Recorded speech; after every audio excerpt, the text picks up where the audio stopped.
have breaking news in one of the world's most infamous missing persons mysteries. A German prisoner has been identified as a new suspect in the disappearance of Madeleine Mccann from a holiday resort in Portugal. If your child isn't safe at a resort, where is she safe?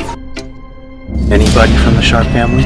Inside the two-story, humble structure occurred the bloody murders of Glenna Sue Sharp, her 2 children, and a friend between the late-night hours. Philadelphia's most notorious cold case, the boy in the box. This 6-year-old boy was found in February of 1957 in the Fox Chase section of the city. Now, 64 years later, we may be the closest yet on learning who America's unknown child.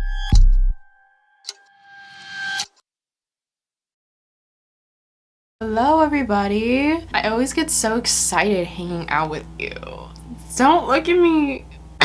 Hello everyone, my name is Haley Elizabeth, and if you don't know who I am, I post videos regarding true crime, conspiracy theories, controversial people, and all things spooky, scary skeletons. So if you're interested in any of that, you can subscribe, and if not, completely okay. Let's just get down. Let's hang out. So today's video is going to be about murder. Judas has to do with my top unsolved cases that really keep me up at night, and I really think about these things all the time. The world is a very scary place, and sometimes scary people can do and get away with very, very scary things. I don't remember the exact percentages offhand, but I'll put them on the screen, the statistics of how many cases a year go cold, as well as all the missing persons cases that actually don't get followed through with. 3 most bizarre cases, because maybe you guys have theories, maybe you guys have something to contribute. I'm just the messenger, so that's my job. We're going to be talking about the disappearance of Madeleine McCann, the Cabin 28/Ketty Cabin murders, and the boy in the box. If I figure out how to do it, if you don't see it, that's because I couldn't figure out how to do it. In the watch time bar, you could actually click on which one you want to watch. Me acting like I'm a technical genius. Yeah, I clicked a few buttons.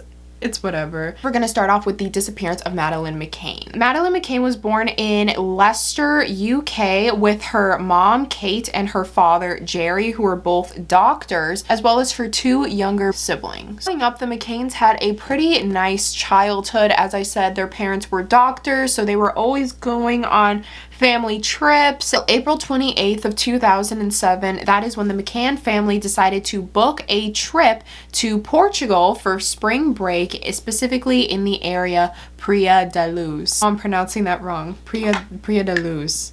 Praia da... You know what I mean. So they stayed in room 5A at this place called the Ocean Club. It was a 2-story apartment, and it was located on the corner of the street and the resort that they were staying at. But they also weren't alone. They stayed with 7 of their friends who also had kids of their own. May 3rd in 2007, this was their 5th day at this resort. Their day started off pretty normal. The kids went to the kids club. The father went for an hour-long tennis match till around night. That is when Kate and Jerry took their kids back to the kids club to eat dinner, and while they were at the kids club, Kate and Jerry went back to the apartment so they could get ready for their dinner. For the past 5 days at this resort, at night they would go have dinner with all of the rest of their friends at the bar that was located literally across the street from their apartment. They even had a table inside of that bar that was reserved only for them at 8:30 p.m. every night, so they could get a clear view of the apartment building to make sure that their kids weren't going in and out. This particular night on May 3rd, Jerry and Kate picked their kids up from the kids resort and they laid them down to bed. Kate and Jerry went down to the bar to have dinner with all of their friends. Since all of their friends also had kids of their own, they would do 30-minute checks. So basically every 30 minutes, one one parent would go up and check on the kids, make sure they're doing good. It went on pretty successfully for about 5 nights, except for this one night in particular. And how the Mccanns would get into the place is that they actually always kept the patio door unlocked. So when they would do their 30-minute checks, they didn't have to keep on unlocking and locking the door. They could just easily slide the patio door open, check on them. Went to their dinner at 8:30, and then around 8:55, Jerry went on to go check on the kids for the first time of the night. He said that when he went into the apartment, he actually saw the kids' doors a little bit more open than it was before, but he didn't really think of it too much. He just thought like, oh, maybe I opened it too much. He went in there and then he saw all 3 kids sleeping in their beds. He didn't leave it like shut all the way, but kind of so the door was like laying on the door frame, if that makes sense. On his way back from checking on his kids, he actually met up with his friend Jeremy, who was at the resort, and they started talking and whatnot. He was actually on his way to check up on his kids, and while this whole conversation was going on, this girl Jane that was with the McCanns on this trip, she saw them two talking, but as she saw them two talking, she saw in the corner of her eye a man around 5'7", dark hair, holding a young girl with pink pajamas. He was holding her like, not like how you would a child, but just kind of like, you know, when like the groom carries the bride, like that sort of carry. She seemed to be very limp, like she was sleeping. Jane saw this while they were talking and didn't really think too much of it. As I was saying, it was a resort, so like you saw parents carrying their sleeping child all the time. Didn't really think too much of it. She also couldn't see the little girl's face. So around 9 p.m. comes around. It's now Kate's turn to check up on the kids, but their friend Matt that they were staying there with was like, oh no, Kate, I got it. You sit down. I'm about to check on my kids anyways. Goes over, checks on his kids. His kids are sleeping. He goes over to the Mccanns and he realizes that the door is a little bit more open. Didn't really think too much of it. Like obviously he doesn't know how Kate and Jeremy had shut the door before. He just thought that maybe they just left it cracked open. He says that he went into the room to check, but no one really believes him because he said he actually doesn't remember if he saw Madeleine or not, but he definitely saw the 2 boys. So it really made people think that he, you know, just barely checked or didn't even really check at all. He said that he sort of just like did a scan of the room, which, you know, kind of sounds like he's sort of holding something back, or he is like afraid to admit that he didn't check up on them at all, so he's kind of hesitant about saying anything. 30 minutes later at 10 p.m., that is when Kate finally goes up and checks on the children. And then so she walks over to the kids' bedroom, and as she's trying to open up the door kind of slams shut. She opens up the door and she realizes that the slam of the door was actually caused by an open window. Looks to the beds and Maddie is gone. So Kate, in a very distressed state, she runs over to the bar and yells to all of her friends, quote, they've taken her. Everybody's freaking out, like, what are you talking about? And she's like, Maddie, they're gone, they took her. Jane reveals, oh my god, that's crazy because I actually saw a guy like an hour ago carrying a little girl in pink pajamas. 10:15, they went to the resort, called the police, and the police got to the location at 10:30. There were a lot of mistakes made in this case, unfortunately. One of those mistakes being when the police found out that she was taken from the apartment, they did not close off the apartment as a crime scene. So that means 20 plus people were going in and out of this apartment, touching things, getting their DNA all over everything. They also didn't alert the border guards that there was a missing child until a few hours after the occurrence, as well as not putting a global missing persons flyer until 5 days after her disappearance. Throughout the next next few days, they conducted an entire search. Jerry and Kate actually ended up investing around $19 million just for the search of their child. Dogs, hotel staff, volunteers from the hotel were trying to look for her and trying to get any leads from absolutely anyone. When Jane was questioned by the police, she actually described the man to be dark hair, 5'7", 35 to 40 years old, not a tourist, and she saw him at around 8 p.m. Well, when they were interviewing other people who were staying near the hotel, they interviewed this one couple that said that they also saw a man and gave the same exact description as Jane, 5'7", dark hair, 35 to 40. He was not a tourist, and he was holding a girl with pink pajamas. But the only thing that didn't add up about these two stories is the times. Jane said that she saw this man at around 9 p.m., but this couple said that they saw him at around 10 p.m., which doesn't really make sense, because if this man was abducting a little girl, why would he just be holding her like this around the resort for an hour? They just thought it was weird how their descriptions matched up completely, but they were an hour from each other. Now that you know the story of Madeleine Mccann, let's get into the theorized suspects for this case. There was actually this guy named Robert Murat. He was very involved with the case because he was the translator for most of the case, meaning that, you know, any information that the police knew, he had to translate, thus he had to know. It wasn't until a journalist actually pointed out that Robert seemed a little suspicious, and the journalist just had a very deep gut feeling that he could possibly be responsible for this. Now, the police took this into consideration and ended up searching his home 3 different times,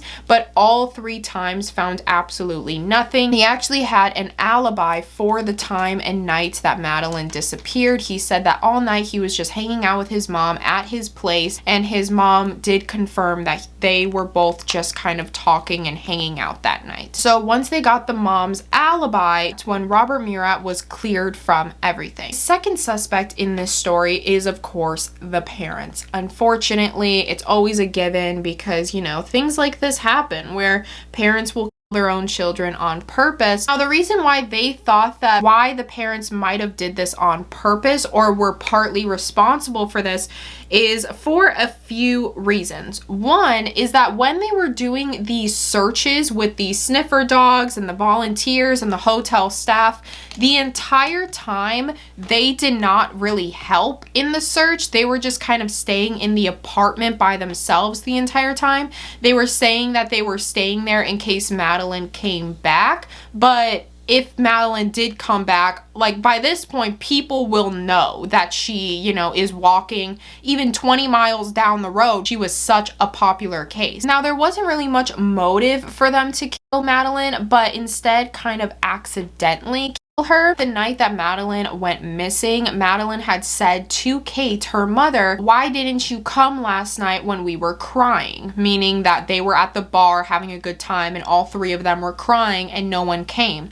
Obviously, Kate feels really bad, so instead she actually gave some sort of sleeping aid or medication to allow their kids to sleep.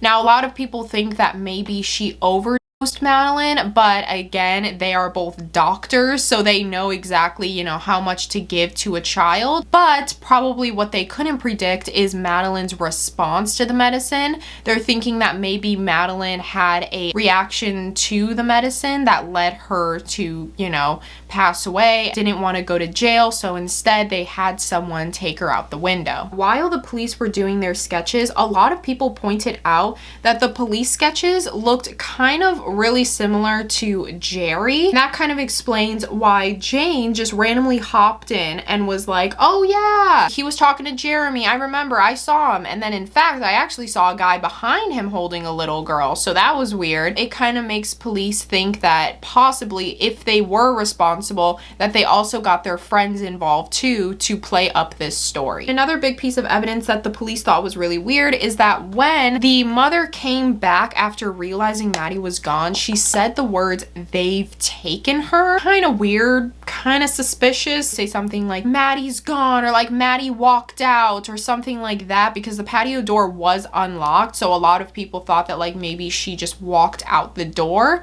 but instead she said they've taken her. But in July of 2008, the parents were ruled out, so they were not suspects anymore. Now the third and final suspect is this story is, I could literally do a whole video about this guy, but there's very little information about him on the internet. In recent news, as of 2020, police finally, after 15 years of this case, feel like they have someone that is responsible, and it is by a guy named Christian Brackner. Why people really believe that this guy had something to do with it is because one of the theories at the time was that it could possibly have been a burglary gone wrong. This area of Portugal, it was very known for trafficking rings, so it was believed that maybe Madeleine was taken and put into a sex trafficking ring. Another thing about it was that throughout the entire thing, the two little boys were dead asleep. Like when Kate went in there to check on them,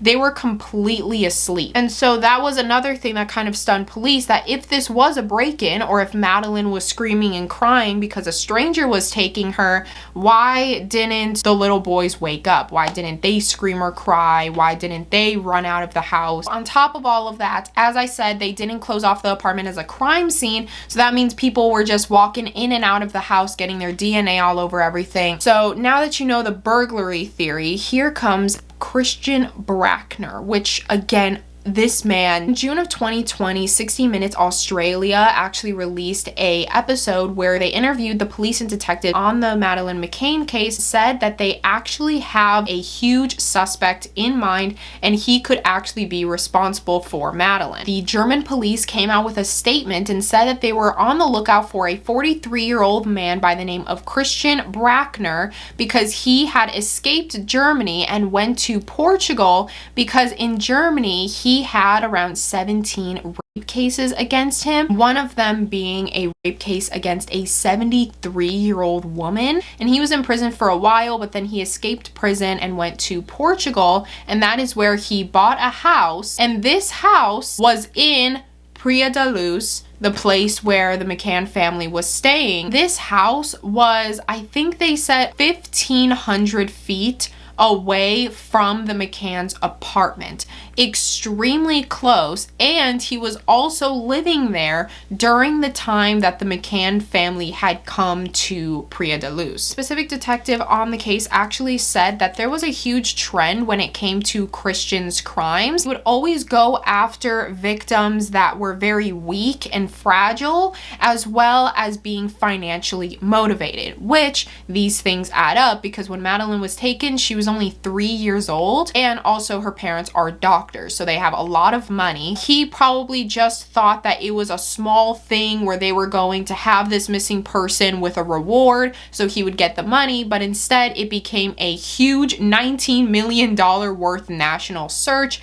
and obviously if he turned her into the police, he's technically turning himself into the police, so instead he just kept her and possibly even sold her. Big mistake that I feel like the police did when trying to track down Christian is that they told Christian that he was a suspect in this case and they wanted him to come in for questioning. Christian B, asking him to show up as a witness at the police station and tell him about what he knows about the disappearance of Madeleine Mccann.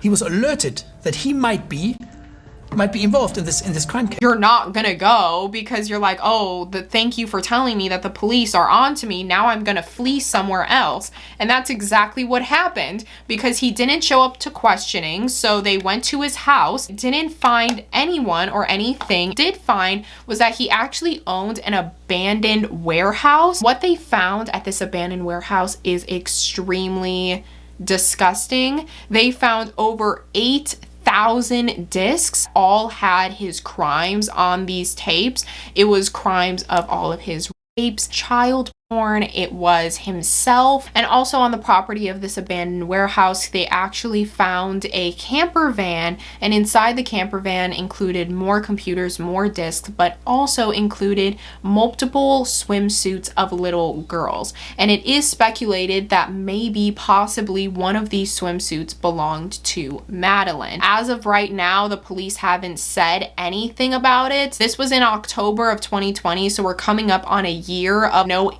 further information about, you know, if Christian is the one that people should be looking out for. As far as we know, he's still out there and he like fled. That is the case of Madeleine Mccann. Let me know in the comments below what you guys think. I definitely feel like Christian had something to do with it. He probably saw that the patio door was open, or maybe he peeked in the window and saw a little girl sleeping, so opened up the window, scooped her up. I don't think the parents did it because, again, the parents spent $19 million on this search of their own money. So what sense would it make to spend $19 million on something that, you know, you didn't do? This isn't impossible. Another thing that I didn't even mention was that the donation money that they got from the Madeleine McCann fund, like to find her, they ended up spending some of the money to pay off their mortgage. I totally forgot to mention that, but I thought that was super weird. Another thing I forgot to mention is that, remember earlier when the mom came out and was like, they taken her?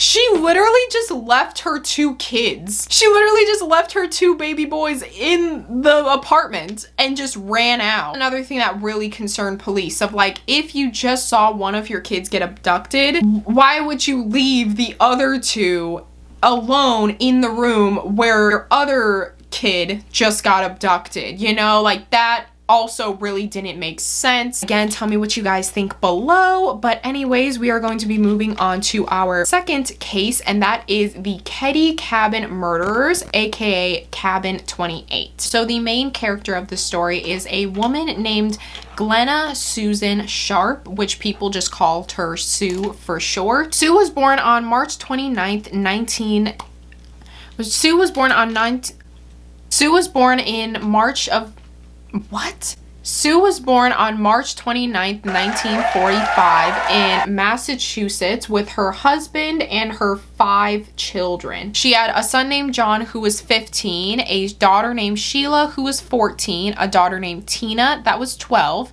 and 2 boys named Rick who was 10 and Greg who was 5. Her husband was progressively getting more and more abusive to the point where Sue just didn't want to live there anymore. But it was very hard for her to leave in this situation because she had 5 kids and she didn't want to leave the 5 kids with her husband. At 35 years old in 1980, that is when Sue decided to take up the courage and move to Southern California because that's where her brother lived. So she felt, you know, that she would have friends going out there. So she moved out there with her 5 kids, and her brother actually had a spare trailer that her and her 5 kids were living in. A few months later, Glenna had gotten enough money to get a house of her own, and she was renting out a cabin in the rural Sierra Nevada community of Keddie, California. Moving from a trailer to a house was extremely stressful for Sue because raising 5 kids financially is extremely hard enough, and doing it by yourself is extremely harder. She was really struggling financially, but she, you know, made do with what she had because she knew that obviously she couldn't go back home with her husband. And then on April 11th, 1981, that is when the 14-year-old daughter Sheila decided that she wanted to spend the night at the across the street neighbor's house, and you know, Sue said, go ahead, you can do that. And so Sheila went over to the across the street neighbor's house to spend the night. And so then that left Sue home with all 4 kids, John, Tina, Rick, and Greg, as well as John's friend Dana, plus Rick and Greg's friend Justin. All 4 kids plus 2 friends. Now the following morning, April 12th, 1981, that is when Sheila, around 7 a.m., decided to go back over to her house. When she walked into the front living room door, she was met with the bloodied John, John's friend Dana, and Sue, all laying on the floor dead. Sheila, after seeing this, was extremely scared, like one would be, and so she went over to the neighbor's house, and the neighbors immediately called the police, and they went to try to find Rick, Greg, and Justin. And surprisingly, Rick, Greg, and Justin were literally in Rick and Greg's room, completely sound asleep, weren't injured in any way, they weren't harmed. They said they didn't hear anything. The neighbors decided to grab them out of their bedroom window with the idea that there might be someone in the house, plus they didn't want to contaminate the area with their DNA. Take notes, Madeleine McCann case. That is when the police showed up and decided to investigate the area further, going more in depth on what the crime scene looked like, aka what 14-year-old Sheila had seen when she opened the door. Sue, John, and Dana all laying bloodied on the floor, bound with electrical wire, as well as Sue being naked from the waist down, muffled with a blue bandana and her underwear. The tornado sirens are going off. Even my town was like, we need to hear this. Ignore the sirens for like 30 seconds. Bound up with electrical wire, as well as their eyes and mouth being taped shut with medical tape. Found a bent knife, and it was actually later revealed that the reason why the knife was bent, it was due to the force of the knife going into something. Also found at the scene a hammer, Sue's throat being slashed, her chest being stabbed, and same thing with John. His chest wasn't stabbed, but his throat was. You get the idea. Dana, all she had was multiple blunt forces to the head, possibly with the hammer, as well as strangulation. I'm being more conscious of me pronouncing words right, because there's so many times where I'm editing, I just look at myself, I'm like, now, why did you think that was right in the moment? Okay, but why did I literally just say that I was gonna be more conscious instead of cautious? I'm being more conscious of me pronouncing words right, and I didn't even pronounce strangulation right. Strangulation. This is why we need to go back to school in person, because stuff like this, I don't know how I'm gonna get through life. Thank you guys for making me insecure. I'm just kidding. I love you guys. Sometimes bullying is okay, because if you guys never bullied me into fixing my my speech, I probably would be, you know, still talking stupid. So thanks for the trauma. I also found an unidentified fingerprint on the railing leading up to the front door of the home. I also found that the telephone wire was off of its hook, meaning that nobody could call anyone if they wanted to. Also, the blinds were shut, the lights were off. This person obviously killed with passion. If you guys have ever like heard from other murder cases, whenever a person does something like this, like slash a person's throat or have like someone's underwear in their mouth or strangulation, that is a lot more personal because you're looking at the person while you're doing it. Rather, if it's like a gunshot or a stab wound, you don't really have to watch it. With these blinds being closed and everything, it also told police that this person obviously did not want to get caught. Justin was Rick and Greg's friend that was in the room while all of the stuff was going on. Justin's mom actually came out to the police and said that she found a bloody jacket that looked like it belonged. I didn't even mention this. So Tina, remember Tina, the 12-year-old girl? Yeah, she's not here. She's gone. I didn't even mention that. That's so important. Tina's gone. No one knows where she's at this point. Basically, what I mean by that is that when Sheila entered the house, she saw the bodies on the floor of Sue, John, and John's friend Dana. Now, when they were trying to look around the house, they found Rick, Greg, and Justin, but they were all sound asleep in their rooms. The neighbor took them out of the window, and while the police were investigating the house further, they realized that Tina wasn't there. Tina was gone, and she was declared as a missing person. I did the bare minimum with explaining that.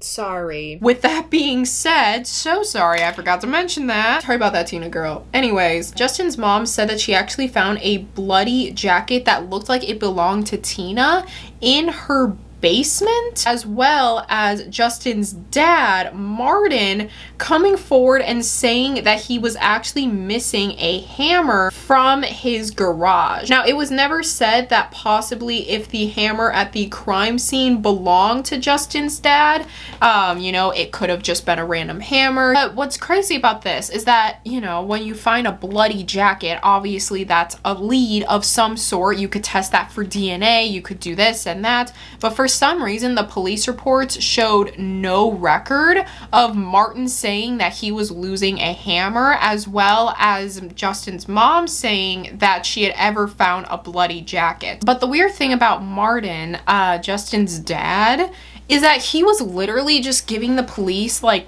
way too much information, really weird and odd clues as to where possibly Tina could be or ran off to, talking about relationship issues. He was just in there like, yeah, I wouldn't be surprised if she got killed through a love affair. That girl was all over the town. But honestly, if you do find the body about 20 miles back, I would not be surprised, because typically in a murderer state of mind, that's something that they would do. You know, you got to spread the evidence throughout to make it longer, and then that gives you longer time to skedaddle out of there, you know, maybe leave the country.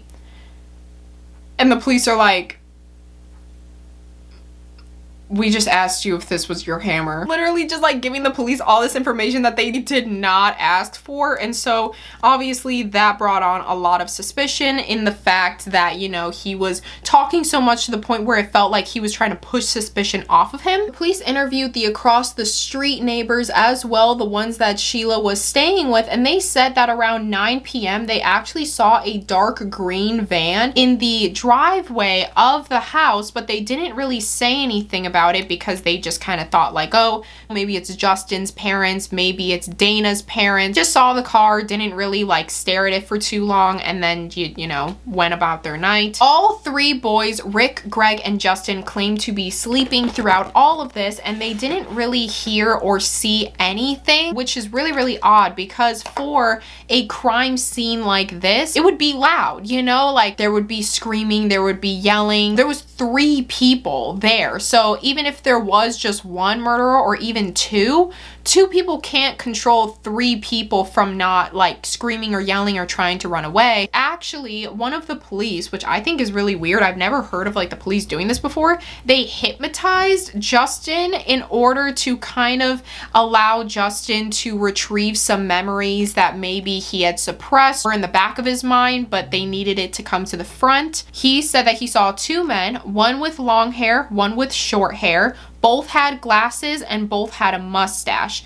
The suspects looked to be in their 20s to early 30s. Justin had also said that he heard John and Dana actually arguing with these 2 men before Tina had actually walked into their bedroom and peeked through the door until one of the men grabbed Tina, and then Tina shut the door. And that was it. Tina was actually put on a search. They had helicopters in the area. They were searching all around, trying to see where she had gone. On April 22nd, 1984, a whole year after she was reported missing, they actually got an anonymous tip saying that they speculated that this was the area that Tina was located at. Went to that area. They ended up finding Tina's skull over 50 miles away away from the cabin. They also found a child's blanket, jeans with a missing back pocket, a blue jacket, and an empty medical tape dispenser. Now, since the police are, you know,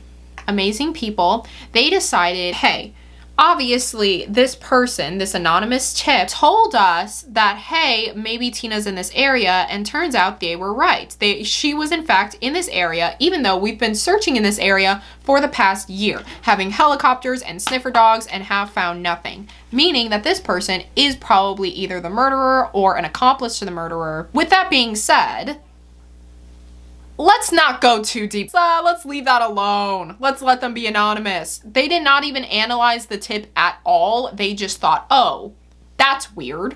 That's a coincidence. Oh well, at least we got her. Now let's move on to the suspects. Now the first suspect, you're probably gonna be like, whoa, Haley, I wasn't expecting that.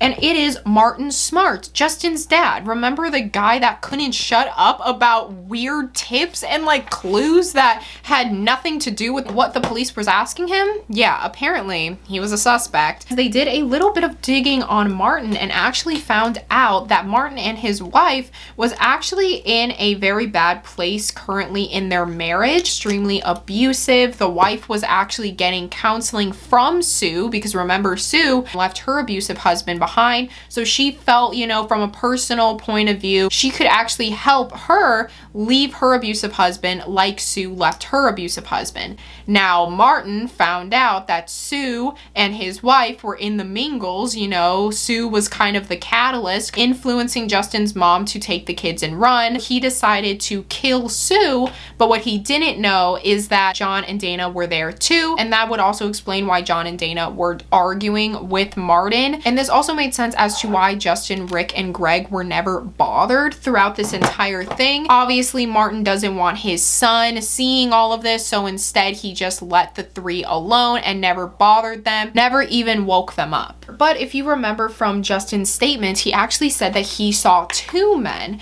and so police were trying to figure out who could possibly be the second man in this situation, possibly be the dad's roommate, Bo Betty. He was an ex-con. He, you know, did a lot of hitman work. He knew how to get away with his crimes, but unfortunately, nothing came from this at all. Even after all of the times Martin was being clearly very suspicious, like he knew something he wasn't supposed to know, the police saw absolutely nothing into this and was like, oh, he's just in a silly, goofy mood. Let him go. They did. They ended up letting him go. And there was no suspect leads for about 20 years. He just didn't really seem to care that a quadruple homicide went down in his own town. And a lot of people, not just Sheila, but residents of Keddie also believe that this was possibly a cover-up. People were very frustrated with this sheriff that was kind of, you know, sweeping it under the rug and acting like it didn't happen. The sheriff had actually come out with a statement. People were starting to think that maybe this old sheriff, maybe he actually had some mingles with Martin, and that's why he wasn't really saying anything about it. This old sheriff came out later on and said, that is so silly that all of these conspiracy theorists are coming out of the woodworks and saying that we don't do our job correctly and we don't do this and we don't do that, when in reality, I didn't even really know Martin. The only time I really met Martin was when him and his wife came to me for marriage counseling. That's it. Okay, if you need marriage counseling, I don't know, go to Tyler Perry. I forgot her name. You guys ever seen Tyler Perry's A Marriage Counselor? What was the girl's name? Could either go to her or you can easily go to a real marriage counselor, not the sheriff. In 2013, that place, thank God, got a brand new sheriff, and this sheriff was a lot more helpful when it came to the Cabin 28 case. He cared, and he actually had a personal connection with some of the victims. Reopen this case and try to figure out who the killer was, and if not the killer, at least an accomplice, just to get some sort of justice. When they reopened the case, they actually found a significant thing, and that was actually a letter written from Martin to his wife a few hours after the murder had happened. Put it on the screen so you can, read through it. The main thing we're focused on is this part. I've paid the price for your love. Now that I've bought it with 4 people's lives, you tell me we're through? Great. What else do you want? Case closed? Case closed. That's a confession.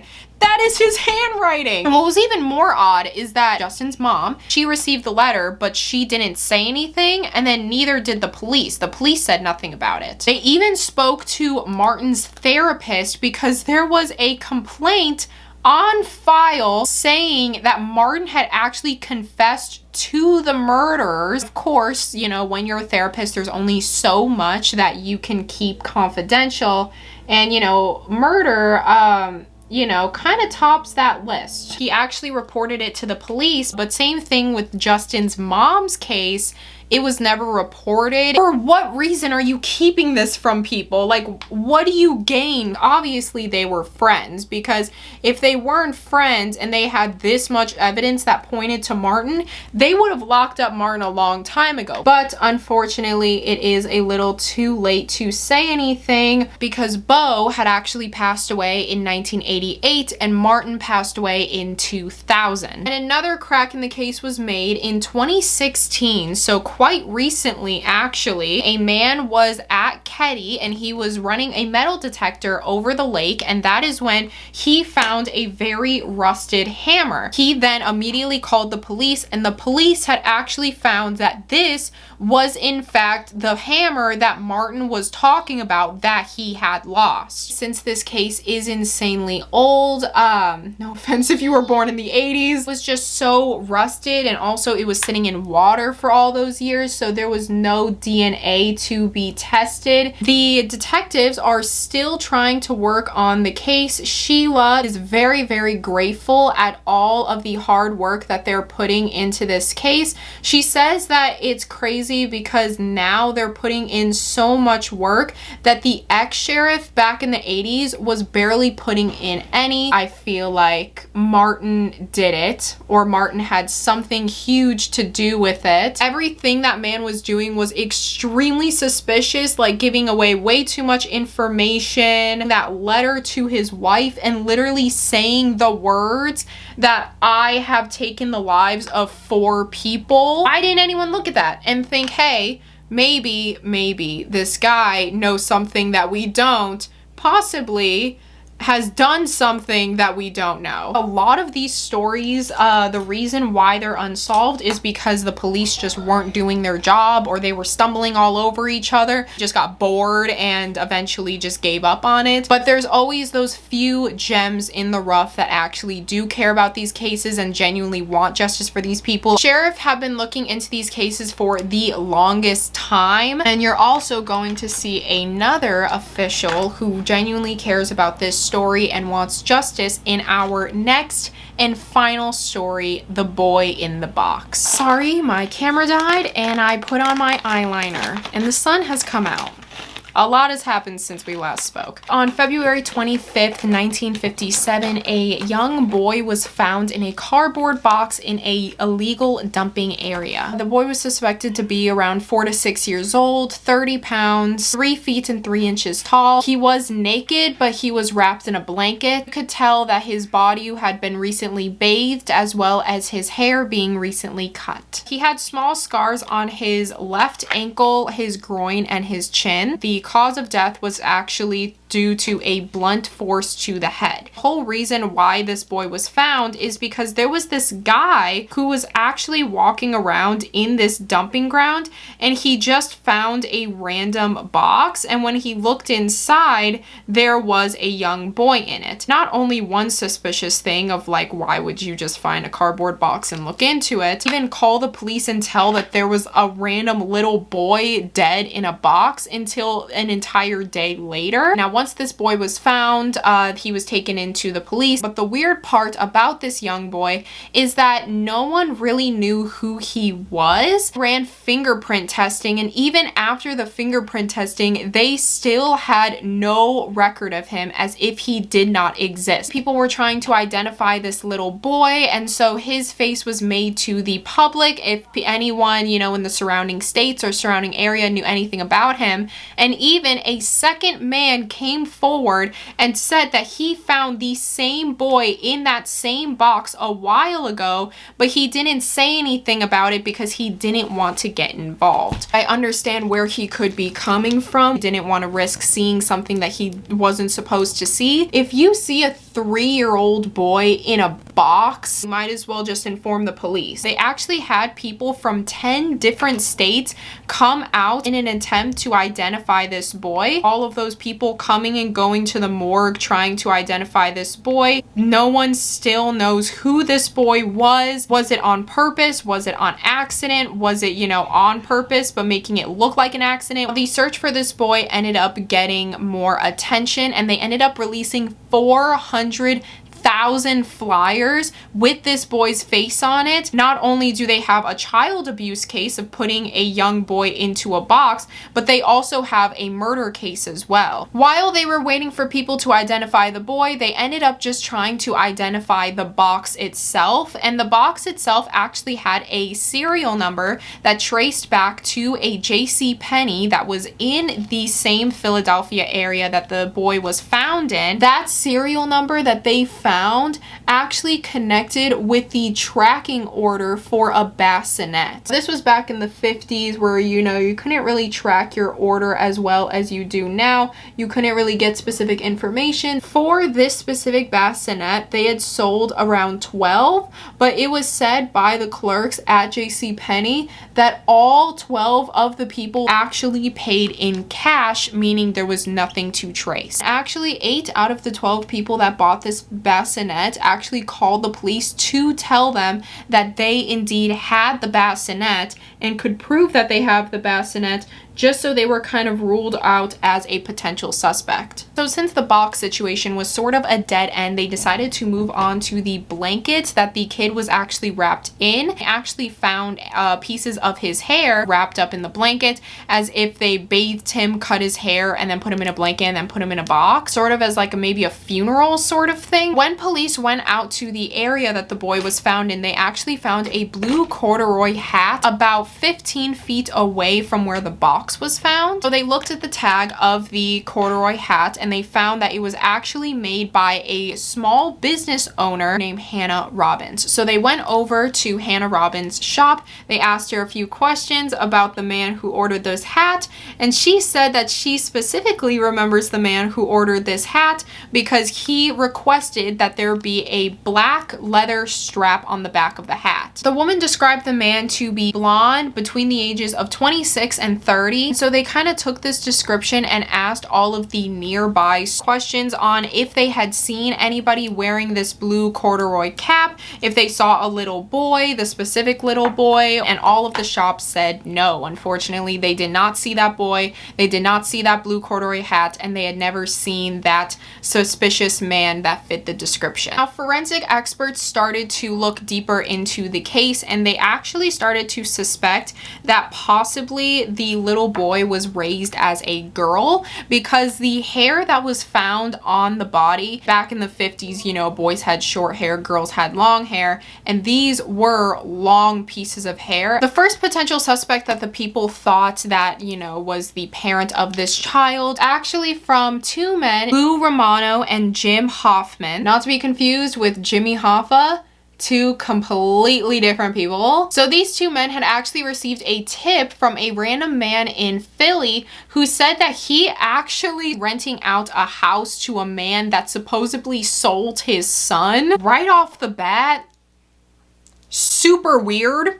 super weird. Police actually received this tip. They looked into the potential father and the brother, and they actually saw a lot of similarities between the two. They even went as far as taking DNA from the brother, but the conclusion of this DNA test was never brought to the public. Two were kind of ruled out, and it led us to our second suspect that was actually made by a medical examiner by the name of Remington, who was actually on this case for a total of 35 years. He was very dedicated to identifying this boy. Remington went as far as traveling to Arizona and Texas just for potential leads on who this boy is and who had killed him, and even had a mask of his face in his suitcase to further identify the boy to people. But again, none of these leads really went anywhere, and this kind of leads us into our suspect. About 15 miles away from where the boy was found, there was actually a foster family who neighbors had said that at their recent estate sale, just a few days after the boy was found, they were selling a bassinet.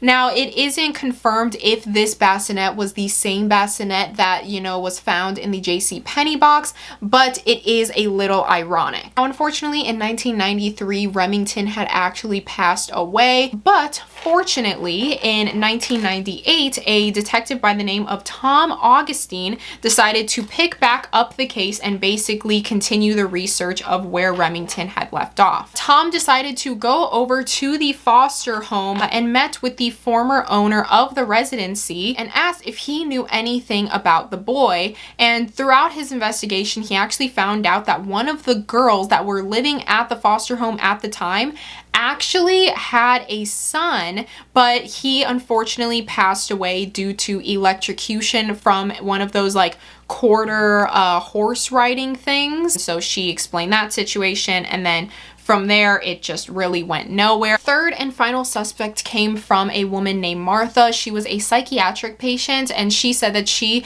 absolutely needed to talk to Tom Augustine as soon as possible. So Tom Augustine and two detectives went to the psychiatric hospital and talked to Martha, and Martha had actually revealed to the three investigators that when she was younger, she was actually sexually abused by her mother, and she had a son. The mother had a son, so that son would be Martha's brother, and she said that she was going to do the same sexual abuse to the son as she was doing to the daughter. And so in a fright, she started to, you know, really protect her brother. And then one night, while the mother had cut the boy's hair and was bathing him, she was getting really frustrated with the boy that he wasn't bathing and actually ended up beating him to death. And that would explain the blunt trauma to his head, and ended up just kind of putting him in a box and throwing him into the dumping grounds. Now, usually like tips like this or stories like this isn't really taken very far, but for some reason investigators really looked deep into Martha's story. Now the boy is buried. He's actually known as America's unknown child,